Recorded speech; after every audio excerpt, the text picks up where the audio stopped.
Il y a tout juste un peu plus d'1 an, Novak Djokovic s'imposait en finale du Master 1000 de Cincinnati face à l'un de ses plus grands adversaires, Roger Federer. Il devenait par ailleurs le premier joueur à s'imposer dans les 9 Master 1000 du circuit masculin. Cette année, Federer et Djokovic font leur retour après leur Wimbledon très éprouvant et après avoir loupé le premier Master 1000 de la tournée nord-américaine à Montréal. Ils font leur retour dans l'Ohio pour essayer pour Djokovic de conserver son titre et Federer d'obtenir un 8e titre, ce qui serait un record pour lui dans un Master 1000. Nadal, lui, sort de sa finale à Montréal. Alors que va donner le tableau? Je vous en parle maintenant. Et salut tout le monde, aujourd'hui on va débriefer ensemble le tirage au sort du Master 1000 de Cincinnati. Je vais rentrer directement dans le sujet. Pour ce qui est de Djokovic, il jouerait au premier tour potentiellement Querrey ou Herbert. Donc un tour vraiment accessible pour lui pour commencer. En 8e de finale, ce serait potentiellement John Isner.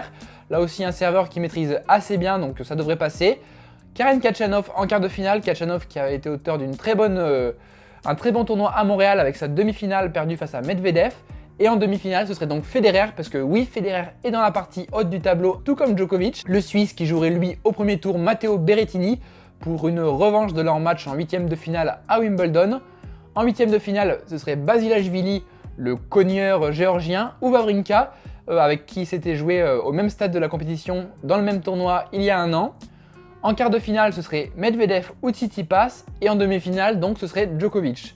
Nadal, lui, a un tableau qui ressemble un petit peu à ce qu'il avait eu à Montréal, donc ce serait au premier tour Garin ou Manarino, en 8e de finale Goffin, en quart Nishikori et potentiellement Thiem ou Zverev en demi-finale. Maintenant, je vais vous détailler un petit peu les premiers tours qui seront intéressants à suivre. On aura un Hurkacz Roberto Bautista Agut.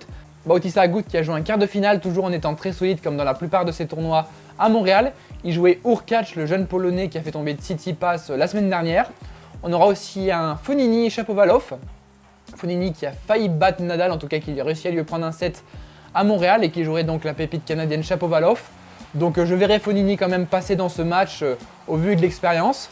On aurait potentiellement un Monfils Tiafoe si Monfils joue le tournoi, puisque vous savez il s'est fait un petit peu mal pendant son quart de finale face à Bautista Agut. Donc on n'est pas sûr qu'il soit aligné pour le tournoi américain. Et on aurait aussi le énième Wawrinka Dimitrov. Je ne sais pas comment ils font pour se retrouver quasiment à chaque tournoi ces deux-là, sachant que dans les 3 des 4 derniers Grands Chelems ils s'étaient affrontés, et également la semaine dernière à Montréal. Donc là je vois quand même Wawrinka s'imposer peut-être encore une fois au vu de la confiance qu'il a engrangée face à Dimitrov. Et le dernier match qui sera intéressant à suivre, vraiment celui-là, ce sera bien sûr le retour de Andy Murray qui n'a pas joué un match sur le circuit depuis le mois de janvier et sa défaite au premier tour de l'Open d'Australie. Murray qui est actuellement 315e mondial et qui va jouer pour son premier tour notre Français Richard Gasquet.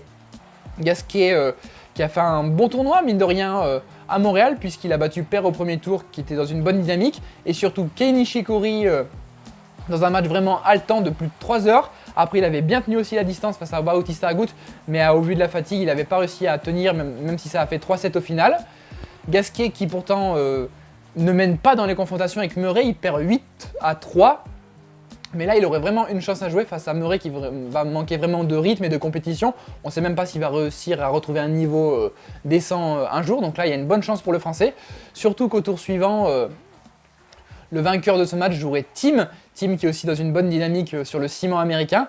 Donc au mieux, si Murray devait passer Gasquet, ce qui serait déjà un exploit, puisque je vois quand même Gasquet passer, on aurait Thiem qui lui barrerait la route à coup sûr. Donc en tout cas, c'est intéressant de voir Murray retrouver un petit peu son niveau, retrouver le plaisir de revenir à la compétition maintenant qu'il a été opéré et qu'il ressent de moins de douleur. Donc c'est vraiment bien. C'est un joueur qui manque au tennis, qui a un palmarès exceptionnel. Donc ça va être sympa d'observer son retour. Et pour finir, un petit mot du tirage au sort féminin. Il y a eu quelques joueuses qui ont fait des très bonnes performances au Canada cette semaine. Notamment la jeune Canadienne Bianca Andreescu qui a été notamment, on l'a commencé à la connaître avec son tournoi victorieux à Indian Wells en début de saison. Là, elle atteint la finale de ce Master 1000 de sous WTA première, comme on dit, seulement à 19 ans, où elle va jouer Serena Williams, qui revient dans une bonne dynamique. Serena, elle a battu Osaka sur son parcours. Elle qui n'avait pas fait de finale dans un tournoi de cette catégorie hors Grand Chelem, je précise, depuis 2016. Donc belle performance aussi de sa part. À voir à Cincinnati comment elle se débrouille. Cincinnati, ça va vraiment être le tournoi qui va déterminer, on peut dire, je pense, la place de numéro 1 mondial, en tout cas de tête de série numéro 1 pour l'US Open, puisque les 3 premières joueuses mondiales, donc Ashley Barty, Naomi Osaka et Karolina Pliskova, se tiennent vraiment dans un mouchoir de poche. Il y a à peu près 300 points d'écart entre les 3, ce qui est très serré. Donc ce serait fort possible qu'on ait une nouvelle numéro 1 mondiale à l'issue de ce tournoi. Barty qui va commencer directement avec un match un petit peu piège, puisqu'elle pourrait potentiellement jouer pour son premier tour Maria Sharapova. Après, on aura aussi des belles affiches pour les premiers tours. On aura une Madison Keys face à Muguruza, on aura une Belinda Bencic face à Azarenka. Donc des matchs vraiment intéressants à suivre.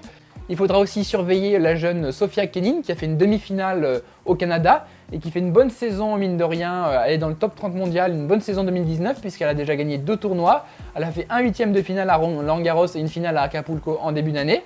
Donc elle commence à avoir des résultats assez réguliers. Ce sera intéressant de voir si elle arrive à être justement, comme j'ai dit, régulière et à arriver à faire des bonnes performances sur les tournois qui s'enchaînent.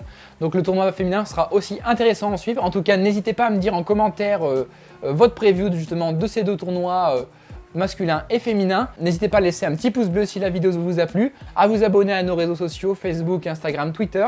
Et moi je vous dis à la prochaine pour une nouvelle vidéo. Prenez soin de vous. Allez, bye bye.